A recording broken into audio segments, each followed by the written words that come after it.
Or you can do it at 20 inches, however you want to do it.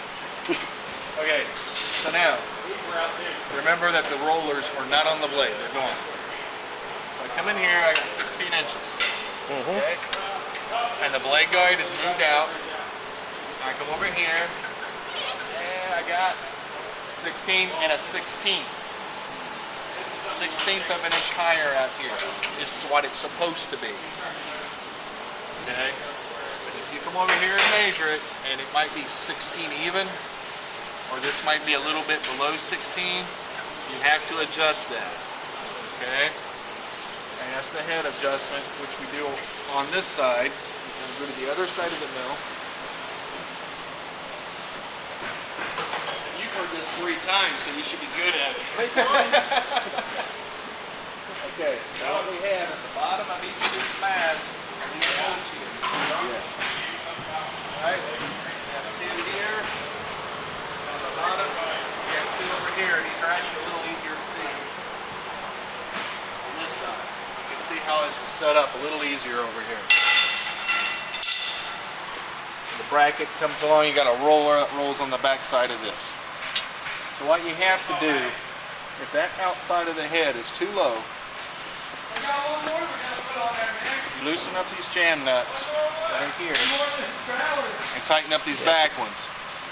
And what that's going to do is allow that head on the outside to come up. Has to be higher. 16th of an inch higher. So you're probably walking back and forth, adjusting, measuring until you get it within. Yep. Line the mud, turn up, line the mud, get up. Yep. Okay, that's clear. And you have to adjust all 4 of them. Yeah. Equal turns, usually about a half or a quarter turn. I like that camera, I got the same one. Yeah, neat. Alright, so that would be the first thing that I would adjust. And then you need to check every bed rail to make sure they're the same.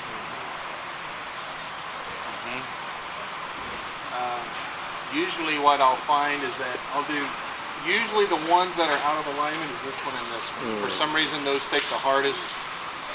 Either if they're doing a lot of short stuff, they're going to you land the log always to the centerpieces, but you said that it is not critical thing, you know, compared to the other things. You have to do it, of course, you know, but I think it's pretty critical. I mean, you need to check them all. Because one thing, you might run into a situation where when you walk up to the mill to align it, most of these, you might only have one that's different, and so you just need to adjust this one bed rail. Okay, so yeah, it's pretty critical that you check out, especially this one in the end. You don't want this log extended, crooked on that. okay.